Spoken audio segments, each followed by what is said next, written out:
Gracias, Señor, que un domingo más la Congregación de Amor y Paz puede celebrar un nuevo culto en libertad, en comunión, a pesar de ser por medios virtuales. Gracias, Señor, porque aún en tiempos difíciles de pandemia hemos podido mantener vivo este culto de adoración. Gracias porque nos estás cuidando y velando por nuestra seguridad. Pedimos por esta situación pandémica que tú sigas poniendo tu mano todopoderosa sobre esta nación y sobre tu iglesia. Que pronto, Señor, este virus quede atrás, que las vacunas den resultado.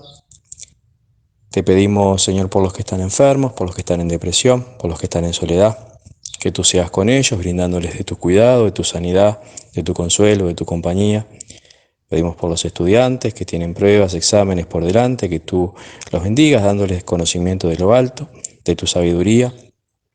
Bendícenos en nuestra vida espiritual, que este tiempo de aislamiento sea para evangelizar, para llegar a nuestros seres queridos inconversos. Bendícelos en sus vidas, a nuestros familiares que aún no te conocen, que ellos puedan ver derribadas esas barreras, obstáculos, prejuicios que tienen con tu palabra, con tus preceptos, con la iglesia. Bendice a nuestro pastor Ariel, que ha preparado el sermón de hoy. Que tu palabra se vivifique en nosotros, que sea el Espíritu Santo, Señor, tomando las riendas de nuestra vida, que podamos seguir aprendiendo cada día un poco más de ti. Te amamos, te agradecemos, te bendecimos en el nombre de Jesucristo. Amén. La lectura de hoy va a ser en el libro de Hechos, capítulo 16, versículos 20 al 32. Y presentándolos a los magistrados dijeron: estos hombres, siendo judíos, alborotan nuestra ciudad y enseñan costumbres que no nos es lícito recibir ni hacer, pues somos romanos. Y se agolpó el pueblo contra ellos, y los magistrados, rasgándoles las ropas, ordenaron azotarles con varas. Después de haberles azotado mucho, los echaron en la cárcel, mandando al carcelero que los guardase con seguridad. El cual, recibido este mandato, los metió en el calabozo de más adentro y les aseguró los pies en el cepo. Pero a medianoche, orando Pablo y Silas, cantaban himnos a Dios y los presos los oían. Entonces sobrevino de repente un gran terremoto, de tal manera que los cimientos de la cárcel se sacudían, y al instante se abrieron todas las puertas y las cadenas de todos se soltaron. Despertando el carcelero y viendo abiertas las puertas de la cárcel, sacó la espada y se iba a matar, pensando que los presos habían huido. Mas Pablo clamó a gran voz diciendo: no te hagas ningún mal, pues todos estamos aquí. Él entonces, pidiendo luz, se precipitó adentro, y temblando se postró a los pies de Pablo y Silas, y sacándoles les dijo: señores, ¿qué debo hacer para ser salvo? Ellos dijeron: cree en el Señor Jesucristo y serás salvo tú y tu casa. Y le hablaron la palabra del Señor a él y a todos los que estaban en su casa. Amén.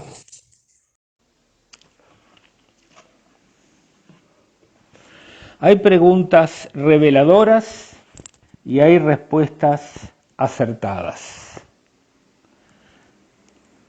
En el Antiguo Testamento encontramos la pregunta de Caín: ¿soy yo acaso el guarda de mi hermano?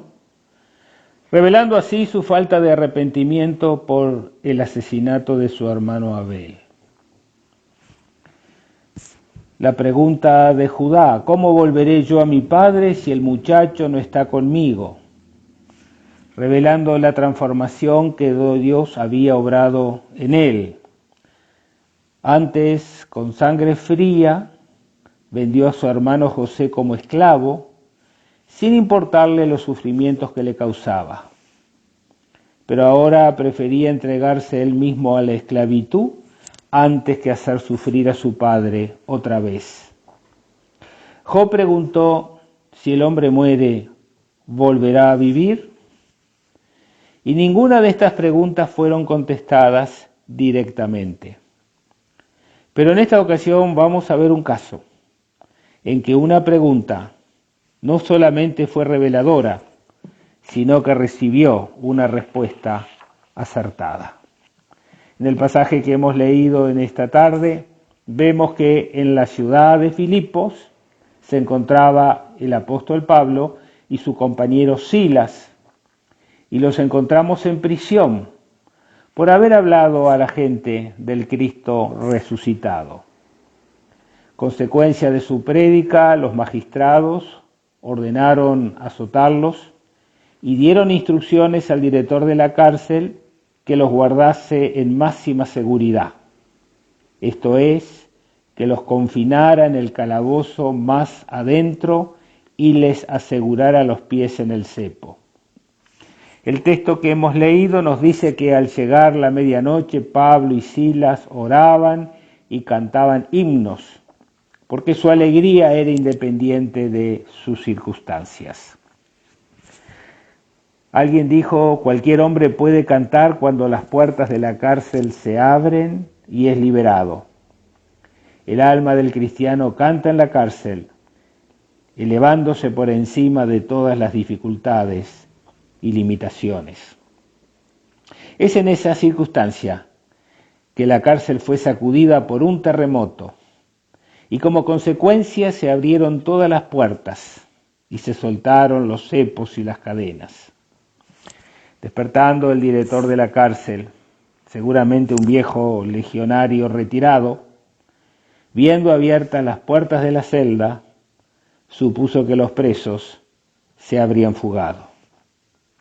Sabiendo que por eso él perdería la vida, porque ante una problemática de ese tipo se solía castigar con la muerte en el ejército romano, sacó la espada para suicidarse. Mas Pablo, que a pesar de la oscuridad, vio el reflejo de la espada en la penumbra y sintió el ruido, le aseguró que no tenía motivo para suicidarse, porque todos los presos estaban presentes. En esa circunstancia el director de la cárcel preguntó, ¿qué debo hacer para ser salvo? Y la respuesta de Pablo y Silas fue, cree en el Señor Jesucristo. La pregunta del carcelero nos revela dos cosas. Primero, nos enseña que este hombre tenía una conciencia despierta. Sabía quién era Pablo y Silas, sabía por qué estaba preso en máxima seguridad. Sin duda no era por hacer lo malo, sino por compartir con las personas su conocimiento y su experiencia con Cristo resucitado. La conciencia nos hace entender que existen distinciones morales y que debemos hacer lo bueno y evitar lo malo. Por más que en estos tiempos estamos impregnados del relativismo moral, impregnados de la posverdad, qué es lo bueno, qué es lo malo, pareciera ser que mucha gente no logra distinguir lo correcto de lo incorrecto. Pero nosotros aprendemos lo bueno y lo malo a través de nuestros grupos de crianza, intercambiando con los pares a través de la educación. Y es allí donde se van transmitiendo los valores que a veces parecieran ser que están siendo olvidados. Pablo, antes de su encuentro personal con Cristo, cuando iba rumbo a la ciudad de Damasco, persiguiendo a los cristianos, dice que él lo hacía con limpia conciencia, porque él pensaba que era lo correcto, de acuerdo a las enseñanzas que había recibido. Cuando hacemos lo que creemos correcto, la conciencia nos hace sentir bien. Cuando hacemos lo que sabemos que es malo, la conciencia nos hace sentir culpables. Además, cada vez que obedecemos a nuestra conciencia, aún en el error, aún en valores equivocados, la conciencia se fortalece, pero cada vez que desobedecemos y hacemos lo que sabemos que está mal, nuestra conciencia se debilita. Y muchas veces, si persistimos en nuestras desobediencias, podemos acabar con una conciencia cauterizada. Esto es una conciencia endurecida, que es cuando se pierde el discernimiento entre el bien y el mal. Por eso muchos de los horrores que vemos es consecuencia de que la persona no ha querido ya discernir entre el bien y el mal porque se ha acostumbrado a practicar el mal. Y ejemplo tenemos todos los días. Pero la pregunta del carcelero revela que su conciencia todavía estaba despierta. Su conciencia le advertía que estaba en peligro y esta advertencia le llevó a buscar ayuda. En segundo lugar, la pregunta del carcelero revela que tenía conceptos erróneos, como tenemos todos. Su error consistía en que pensaba que su salvación dependía de algo que él mismo fuera capaz de hacer. Es muy común este error porque está guiado por nuestro orgullo. Nuestro orgullo nos impide depender de Dios. Queremos comprar la salvación a través de las buenas obras y no deber nada a nadie. Somos autosuficientes y a veces nos sentimos todopoderoso. Sin embargo, a pesar del error que la pregunta del carcelero encerraba, este hombre fue sincero. Y lo más importante es que recibió una respuesta acertada. La respuesta de Pablo y Sila fue y sigue siendo acertada por dos razones. En primer lugar, porque señala que el único que puede salvarnos es el Señor Jesús. No te salva el rabino, no te salva el sacerdote, ni el obispo, ni el pastor, ni el chamán. Te salva solo Jesucristo. Jesús es un hombre humano. Nos recuerda su nacimiento, su desarrollo humano, su niñez bajo la dirección de José y María, su oficio como carpintero, su hambre y sed, su cansancio, sus tentaciones, sus alegrías, su tristeza y su muerte en la cruz. Jesús es el nombre que asegura que nos comprende, que siente lo que sentimos y que se compadece de nuestros dolores y necesidades. Señor es un nombre divino. ¿Qué nos recuerda? Nos recuerda su nacimiento de una virgen, su vida sin errores, sus obras poderosas y su gloriosa resurrección. Señor es el nombre que nos asegura a todos nosotros que puede salvar por completo a los que por medio de él se acercan a Dios, puesto que vive para siempre e intercede por nosotros. El autor a la carta a los Hebreos en el capítulo 7 nos dice que Cristo puede salvar perpetuamente a los que por él se acercan a Dios, viviendo siempre para interceder por ellos. Y precisamente como el Señor Jesucristo es humano pero es divino, es el único que te puede salvar. Por eso la Biblia declara en el libro de Hechos capítulo 4, y en ningún otro hay salvación, porque no hay otro nombre bajo el cielo dado a los hombres en que podamos ser salvos. Todos los grandes maestros vinieron y hablaron de que habían encontrado un camino, pero advierta que solo Jesucristo pudo decir: yo soy el camino que te conduce a Dios. Pablo, escribiendo la primera carta a Timoteo, dice: porque hay un solo Dios y un solo mediador entre Dios y los hombres, Jesucristo hombre. Y eso aventa todo error, toda equivocación, todo prejuicio, toda suposición. Solo llegamos a Dios por medio del Señor Jesucristo. La respuesta además indica que la única condición que Dios pide para ser salvos es creer en el Señor Jesucristo. ¿Qué significa creer en el Señor Jesucristo? En primer lugar, significa utilizar nuestra mente y nuestro corazón. Creer con nuestra mente, con nuestra cabeza, significa que aceptamos que Jesús es quien reclama ser Dios mismo manifestado y el único camino a la salvación. No es válido decir que Jesucristo es un gran maestro. O Cristo dice sobre sí mismo que es Dios y creemos en su declaración, o de lo contrario tenemos que decir que fue el impostor más grande de la historia. Usted debe elegir entre aceptar y creer lo que Él dice o rechazar todo lo que Él dice. Pero eso es un camino que lo lleva a situaciones peores. Porque para encontrar la paz que su corazón necesita, usted tiene que ir al Señor Jesucristo.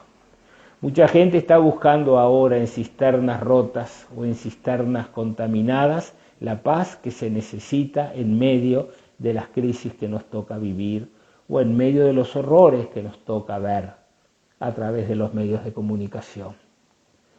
Necesitamos paz, necesitamos sanidad para nuestro corazón. Muchos de nuestros conflictos están reflejando la falta de paz, la falta de alegría y la falta de un corazón sano.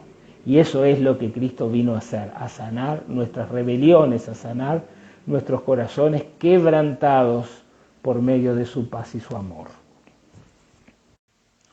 Jesucristo dijo públicamente acerca de sí mismo: yo soy el pan de vida, el que a mí viene nunca tendrá hambre y el que en mí cree no tendrá jamás sed.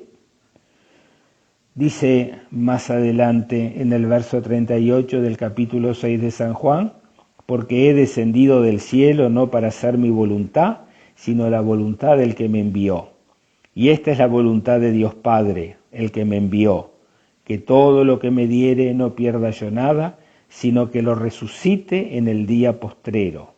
Y esta es la voluntad de Dios Padre que me ha enviado, que todo aquel que vea al Hijo y cree en Él tenga vida eterna, y yo le resucitaré el día postrero.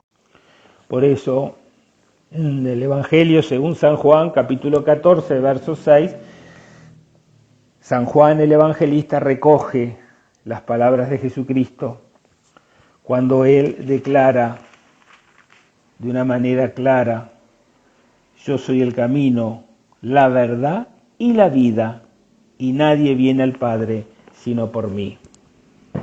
Todos estábamos muertos en pecados y en delitos, nuestras maldades nos alcanzan, nuestros errores nos hacen sufrir, pero hay una esperanza y es mirar al Señor Jesucristo para encontrar en Él el camino a un encuentro con Dios Padre, para podernos relacionar y volver a tener compañerismo con Dios. Todo lo hacemos por medio de Jesucristo. Él vino a revelarnos quién era Dios y cómo era Dios. Y si usted quiere conocer quién es Dios y cómo es Dios, pues lea los evangelios y va a ver a Jesucristo actuando en diferentes escenarios y enseñándonos cómo es Dios. Si su corazón en estos momentos está débil, si usted se siente agobiado por las dificultades, por los problemas, si su corazón tiene miedo, muchas veces por lo económico, pero muchas veces por las relaciones familiares rotas, por los hijos que están en situaciones de dificultad, por la situación matrimonial que está atravesando conflictos y dificultades. O quizás usted está solo y sufriendo soledad, sintiéndose que no es comprendido, que sus amigos no lo están ayudando, que las cosas no están funcionando como usted esperaba. Vuélvase a Dios. Dios tiene mucho para hacer por usted, como hace por todas las personas que nos arrepentimos de nuestras maldades y vamos a los pies de Jesucristo. Pero además de entender esto con nuestra mente, con nuestro intelecto, tenemos que creer en Cristo con nuestro corazón.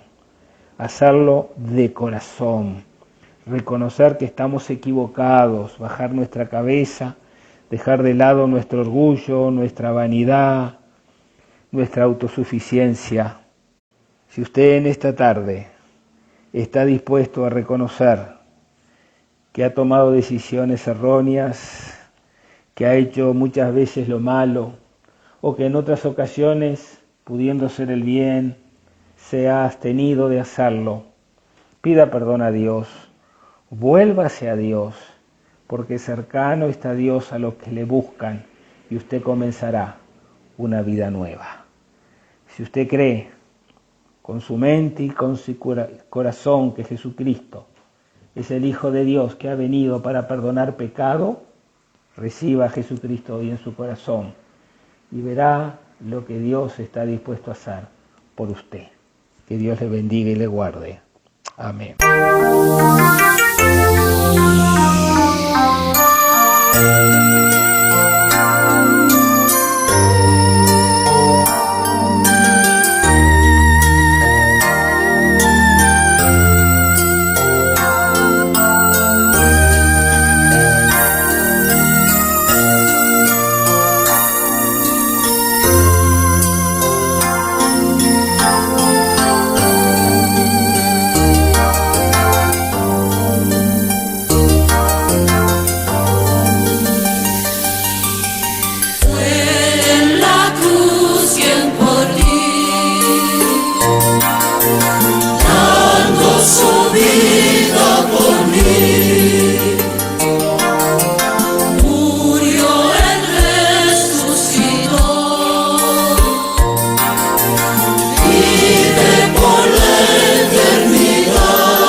Estás cansado de ver tanto dolor y maldad. La esperanza es Jesús, Él te dará protección. Estando aquí, Jesús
ilusión.